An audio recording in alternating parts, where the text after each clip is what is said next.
Assalamualaikum warahmatullahi wabarakatuh. Shalom, Om Swastiastu, Namo Buddhaya, Salam Kebajikan. Perkenalkan, saya Lu'lu Nurfadia dengan nomor induk mahasiswa 2302020072 berasal dari Prodi Pendidikan Bahasa dan Sastra Indonesia, Universitas Negeri Semarang.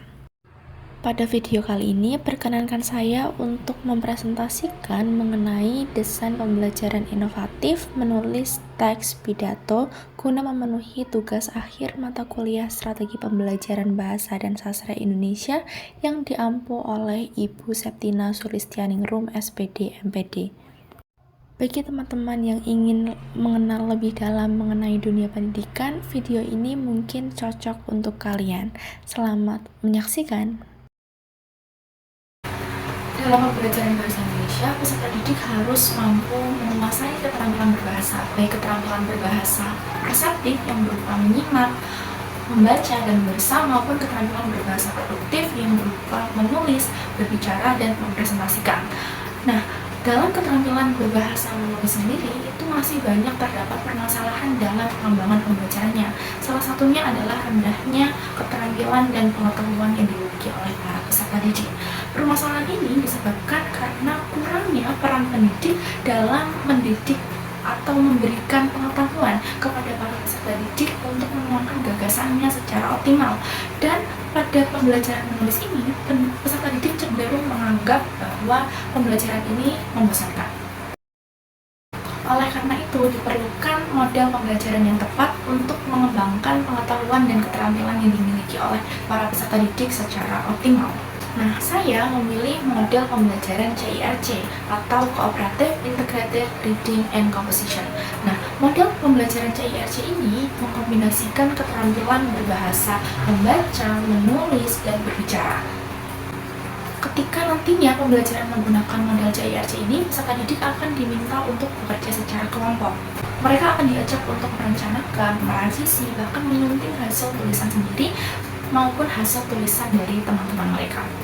Nah, karena dilakukan secara berkelompok, peserta didik akan saling berinteraksi, mereka akan saling beradu pendapat, mereka akan saling berkomunikasi, berargumentasi untuk mengungkapkan ide, gagasan, pikiran, pendapat yang mereka miliki. Untuk materi yang saya ambil adalah materi teks pidato, materi kelas 8 SMP. Nah, teks pidato ini merupakan sebuah teks yang berisi tentang gagasan, pemikiran, atau informasi, serta tujuan yang ingin disampaikan oleh pembicara kepada para audiensnya. Berpidato merupakan sebuah kegiatan yang dilakukan seseorang untuk menyampaikan pesan-pesan tertentu kepada orang lain agar mereka dapat memahami, agar mereka dapat menyadari hal-hal yang disampaikan dalam pidato tersebut. Oleh sebab itu, pemahaman mengenai keterampilan menulis dalam materi teks pidato ini sangat diperlukan bagi siswa, khususnya bagi siswa kelas 8 SMP.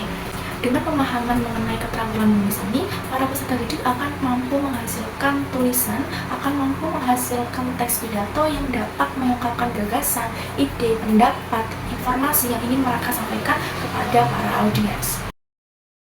Agar pembelajaran dapat berlangsung dengan baik, dengan lancar, pendidik harus membuat desain pembelajaran terlebih dahulu. Nah, desain ini akan menjadi sebuah patokan ketika pendidik mengajar dalam kelas.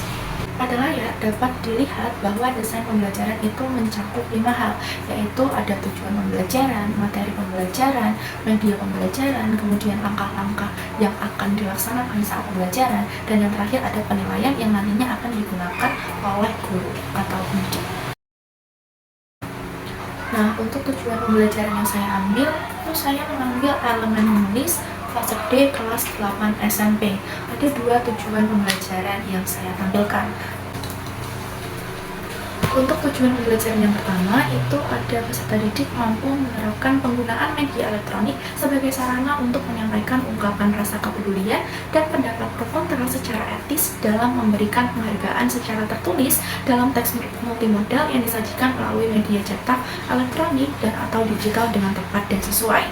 Sedangkan tujuan pembelajaran yang kedua ada peserta didik mampu menyampaikan ungkapan rasa kepedulian dan pendapat pro kontra secara etis dalam memberikan penghargaan secara tertulis dalam teks multimodal yang disajikan melalui media cetak, elektronik, dan atau digital secara bijak. Selanjutnya, untuk pokok-pokok materi yang akan disampaikan ada pengertian teks pidato, kemudian ada struktur pidato, fitur kebahasan pidato yang meliputi kalimat persuasi, penggunaan fakta dan data, kemudian ada kalimat yang mengandung ungkapan kepedulian dan simpati, serta pokok bahasan terakhir yaitu bagaimana langkah-langkah dalam menulis teks pidato. Kemudian, agar pembelajaran dapat berjalan dengan lancar, dengan optimal, diperlukan media pembelajaran yang mendukung. Nah, saya menyertakan dua media pembelajaran. Yang pertama ada infografis yang berisi poin-poin penting bagaimana langkah-langkah dalam menulis teks pidato, dan yang kedua ada teks pidato yang sudah dicari oleh para peserta didik pada pertemuan sebelumnya, yang nantinya akan digunakan sebagai pedoman ketika mereka menulis, ketika mereka menyusun dan membuat teks pidato. Nah, selanjutnya ada langkah-langkah pembelajaran. Nah, langkah-langkah ini merupakan jabaran dari sintaks model pembelajaran CIRC, Cooperative, Integrated, Reading, and Composition. Nah, langkah-langkah pembelajaran ini dibedakan menjadi 3 tahapan. Yang pertama ada kegiatan pendahuluan, kemudian ada kegiatan inti, dan yang terakhir ada kegiatan penutup. Pada kegiatan pendahuluan, pendidik akan memulai kegiatan pembelajaran dengan yang pertama membuka pembelajaran terlebih dahulu. Pendidik dan para peserta didik akan saling memberikan salam. Kemudian pendidik akan mulai mengecek kehadiran peserta didik dan nantinya akan dilanjutkan dengan pengisian ruang kelas. Yang kedua, pada kegiatan pendahuluan ini, pendidik akan menyampaikan tujuan pembelajarannya. Yang tadi di awal video sudah disampaikan, ada 2 tujuan pembelajaran itu.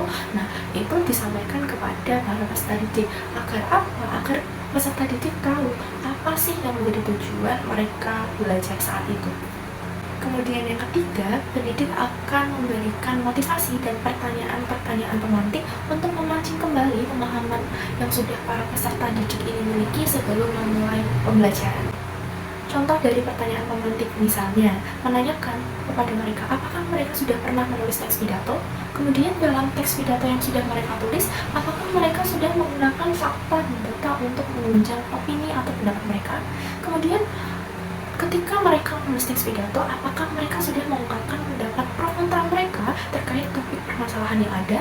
Kemudian pendidik juga harus menanyakan apa sih langkah yang paling sulit ketika peserta didik menulis teks pidato.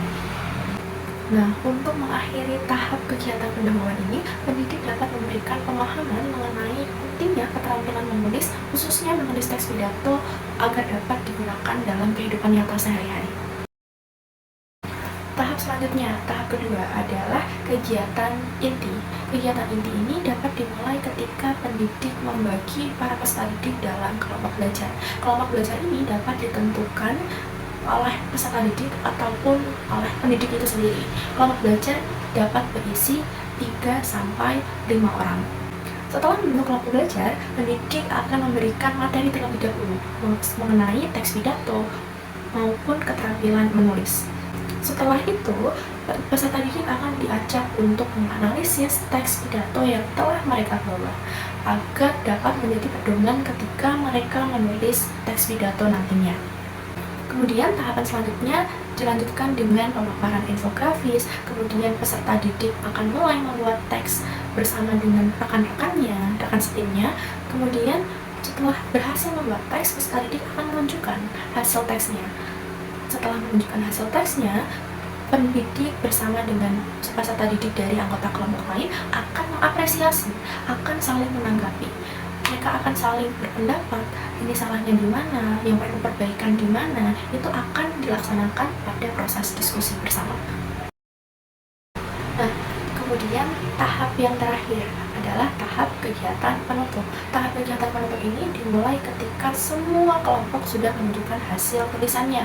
Setelah itu, pendidik akan memberikan apresiasi secara keseluruhan. Berterima kasih karena mereka sudah bekerja keras dalam menyelesaikan pembelajarannya. Setelah itu, pendidik akan memberikan ulasan materi. Setelah memberikan ulasan materi, dilanjutkan dengan pemberian motivasi. Kemudian dilanjutkan dengan menyimpulkan pembelajaran. Materi apa saja yang telah didapat pada proses pembelajaran saat itu. Dan yang terakhir, pendidik akan menutup kegiatan pembelajaran. Menutupnya dengan mengucapkan salam. Dan pembelajaran pun selesai. Kemudian untuk penilaiannya bagaimana? Penilaian di sini saya mengambil dua penilaian. Yang pertama ada penilaian proses dan yang kedua ada penilaian hasil. Penilaian proses itu diambil dari proses mereka ketika bekerja dalam kelompok. Penilaian ini berupa penilaian keaktifan, di mana mereka bekerja secara berkelompok secara aktif, ataupun melaksanakan diskusi dengan baik, ataupun mereka memberikan pendapat kepada kelompok lain, seperti itu.